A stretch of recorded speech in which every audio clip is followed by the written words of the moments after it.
നമസ്കാരം. കേരള രാഷ്ട്രീയ ചരിത്രത്തിലെ നിർണായകമായ വഴിത്തിരിവുകളിൽ ഒന്നാകാൻ സാധ്യതയുള്ള ഒരു ദിവസമാണിന്ന്. സംസ്ഥാനത്തെ മുൻ പ്രതിപക്ഷ നേതാവും മുതിർന്ന കോൺഗ്രസ് നേതാവുമായിട്ടുള്ള രമേശ് ചെന്നിത്തല ശബരിമല സ്വർണ്ണക്കൊള്ളയുമായി ബന്ധപ്പെട്ട സുപ്രധാന വിവരങ്ങൾ പ്രത്യേക അന്വേഷണ സംഘത്തിന് മുന്നിൽ മൊഴിയായി സമർപ്പിക്കാൻ തയ്യാറെടുക്കുന്നത് ഭരണകൂടത്തിൻ്റെ സുതാര്യതയെക്കുറിച്ചും നിയമവാഴ്ചയുടെ സ്ഥിതിയെക്കുറിച്ചും ഉള്ള ഗൗരവമായിട്ടുള്ള ചോദ്യങ്ങൾ ഉയർത്തുകയാണ്. കേവലം ഒരു സാമ്പത്തിക കുറ്റകൃത്യമായി ഇതിനെ തള്ളിക്കളയാനാവില്ല. മറിച്ച് സംസ്ഥാനത്തെ ഏറ്റവും വലിയ തീർത്ഥാടന കേന്ദ്രത്തിൻ്റെ പവിത്രതയെയും അവിടുത്തെ ഭരണനിർവഹണത്തിൻ്റെ വിശ്വാസ്യതയും ഒരുപോലെ തന്നെ ബാധിക്കുന്ന അതിസങ്കീർണമായ വിഷയമാണിത്. രാഷ്ട്രീയ നേതൃത്വത്തിൻ്റെ ഏറ്റവും ഉയർന്ന തലങ്ങളിൽ പോലും ഈ കുറ്റകൃത്യത്തിന് പങ്കാളിത്തമുണ്ട് എന്ന് ആരോപണങ്ങൾ ശക്തമാകുമ്പോൾ നീതി നിർവഹണത്തിൻ്റെ കാര്യത്തിൽ അന്വേഷണ ഏജൻസികൾക്ക് നേരിടേണ്ടി വരുന്ന സമ്മർദ്ദവും സത്യം പുറത്തു കൊണ്ടുവരുന്നതിൽ അവർക്കുള്ള പ്രതിബദ്ധതയും ഇനിയുള്ള ദിവസങ്ങളിൽ സൂക്ഷ്മമായിട്ട് വിലയിരുത്തപ്പെടും. ഇവിടെ രമേശ് ചെന്നിത്തലയുടെ മൊഴി അത് കേസിൻ്റെ ഗതിയെ സമൂലമായി മാറ്റിമറിക്കാൻ പോകുന്നതാണ്. തനിക്ക് ഏറ്റവും വിശ്വാസമുള്ള ഒരു വ്യവസായിയിൽ നിന്നാണ് ഈ വിവരങ്ങൾ ലഭിച്ചതെന്നും അന്താരാഷ്ട്ര കരിഞ്ചന്തയിൽ ഏകദേശം 500 കോടിയോളം രൂപയുടെ വിലമതിക്കുന്ന സ്വർണവും പുരാവസ്തുക്കളുമാണ് ശബരിമലയിൽ നിന്ന് കടത്തിക്കൊണ്ടുപോയതെന്നുമാണ് അദ്ദേഹത്തിൻ്റെ വെളിപ്പെടുത്തൽ. ഈ മോഷണം കേവലം ദേവസ്വം ബോർഡ് തലപ്പത്തുള്ള ചില ഉദ്യോഗസ്ഥർക്ക് മാത്രം ഒറ്റയ്ക്ക് ചെയ്യാൻ കഴിയുന്ന ഒന്നല്ല എന്നുള്ള പൊതുധാരണ സംസ്ഥാന മന്ത്രിസഭയുടെ ഭാഗമായവരും ഉന്നത രാഷ്ട്രീയ സ്വാധീനമുള്ളവരും ഈ കള്ളക്കടത്ത് ശൃംഖലയിൽ പങ്കാളികളാണ് എന്ന സംശയം ബലപ്പെടുത്തുന്നതാണ്. പ്രത്യേകിച്ചും അയ്യപ്പ വിഗ്രഹങ്ങളും ദ്വാരപാലക ശില്പങ്ങളും ഉൾപ്പെടെയുള്ള ചരിത്രപരമായിട്ടുള്ള വസ്തുക്കൾ രാജ്യാന്തര മോഷണ മാഫിയകൾക്ക് കൈമാറ്റം ചെയ്യപ്പെട്ടുവെന്ന വിവരം ഈ കുറ്റകൃത്യത്തിൻ്റെ വ്യാപ്തി എത്രത്തോളമുണ്ട് എന്ന് വ്യക്തമാക്കുന്നതാണ്. ദേവസ്വം ഭരണത്തിൽ വന്ന ഗുരുതരമായ വീഴ്ചകൾ രാഷ്ട്രീയ നേതൃത്വത്തിൻ്റെ ഒത്താശയില്ലാതെ സംഭവിക്കാൻ സാധ്യതയില്ല എന്ന നിഗമനം മുഖ്യമന്ത്രിയുടെ കസേരയ്ക്ക് പോലും ഭീഷണി ഉയർത്തുന്ന സാഹചര്യത്തിലേക്ക് കാര്യങ്ങൾ ഇപ്പോൾ എത്തിച്ചിരിക്കുകയാണ്. ആഭ്യന്തരമന്ത്രി പദവിയിൽ ഉൾപ്പെടെ വിവിധ സുപ്രധാന ചുമതലകൾ വഹിച്ചിട്ടുള്ള ചെന്നിത്തലയെ പോലൊരു നേതാവ് ഇത്രയും ഗൗരവമായിട്ടുള്ള ഒരു വെളിപ്പെടുത്തൽ നടത്തുന്നത് അദ്ദേഹത്തിൻ്റെ വ്യക്തിപരമായിട്ടുള്ള വിശ്വാസ്യതയുടെയും രാഷ്ട്രീയ നിലപാടുകളുടെയും ഒക്കെ തന്നെ പശ്ചാത്തലത്തിൽ നിന്നാണ് എന്നത് വളരെ ശ്രദ്ധേയമാണ്. അടിസ്ഥാനമില്ലാത്ത ആരോപണങ്ങളുമായിട്ട് പൊതുസമൂഹത്തിൽ വരുന്ന ഒരു വ്യക്തിയല്ല അദ്ദേഹം.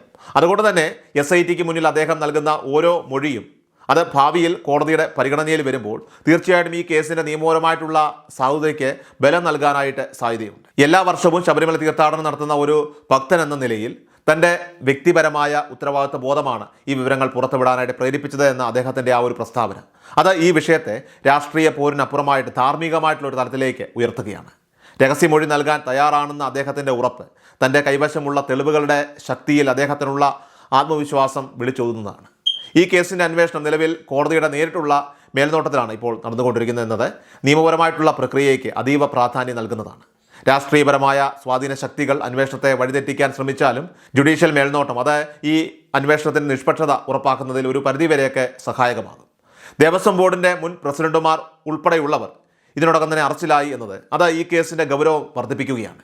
എന്നാൽ ഇത്രയും വലിയൊരു അന്താരാഷ്ട്ര കള്ളക്കടത്ത് ശൃംഖലയുടെ പിന്നിൽ പ്രവർത്തിച്ചവർക്ക് പ്രാദേശിക രാഷ്ട്രീയത്തിലെ ഉന്നതരുമായിട്ട് ബന്ധമില്ലെങ്കിൽ ഇത്രയും വലിയൊരു ക്രിമിനൽ ഓപ്പറേഷൻ നടത്താനായിട്ട് കഴിയുമോ എന്ന ചോദ്യവും വളരെ പ്രസക്തമാണ്. പുരാവസ്തുക്കൾ ക്ഷേത്രങ്ങളിൽ നിന്ന് മോഷ്ടിച്ച് വിദേശത്തേക്ക് കടത്തുന്ന രാജ്യാന്തര കരിഞ്ചന്തയുമായിട്ട് ചില ഉദ്യോഗസ്ഥർക്കും രാഷ്ട്രീയ നേതൃത്വത്തിനും അടുത്ത ബന്ധമുണ്ട് എന്ന ചെന്നിത്തലയുടെ ഈ ആരോപണം അത് സംസ്ഥാന ഭരണകൂടത്തിൻ്റെ കാര്യക്ഷമതയിലും സത്യസന്ധതയിലുമൊക്കെ തന്നെ പൊതുസമൂഹത്തിനുള്ള വിശ്വാസ്യതയാണ് ഇവിടെ ചോദ്യം ചെയ്യപ്പെടുന്നത്.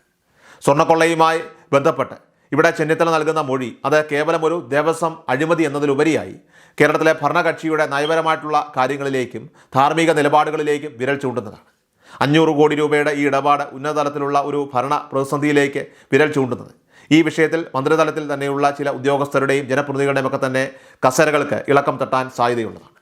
നീതി നിഷേധത്തിനെതിരെ ഒരു വലിയ രാഷ്ട്രീയ നേതാവ് പരസ്യമായി നിലപാടെടുക്കുകയും ശക്തമായ തെളിവുകൾ നൽകുകയും ചെയ്യുമ്പോൾ ഭരണകൂടത്തിൻ്റെ ഭാഗത്തുനിന്നുള്ള പ്രതിരോധവും നിയമപരമായിട്ടുള്ള നടപടികളും എന്തായിരിക്കുമെന്നത് വരും ദിവസങ്ങളിൽ നിർണ്ണയിക്കപ്പെടുന്നതായിരിക്കും.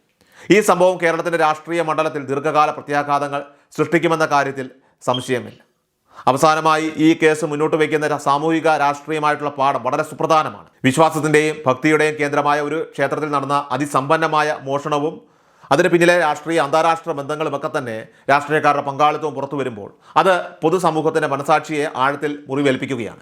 ഈ വിഷയത്തിൽ സത്യം പുറത്തു വരികയും കുറ്റക്കാർ എത്ര ഉന്നതരാണെങ്കിലും ശിക്ഷിക്കപ്പെടുകയും ചെയ്യേണ്ടത് അത് കേരളത്തിലെ ജനാധിപത്യ പ്രക്രിയയുടെയും നിയമവാഴ്ചയുടെയും ഒക്കെ തന്നെ വിശ്വാസ്യത നിലനിർത്താനായിട്ട് അത്യന്താപേക്ഷിതമാണ്.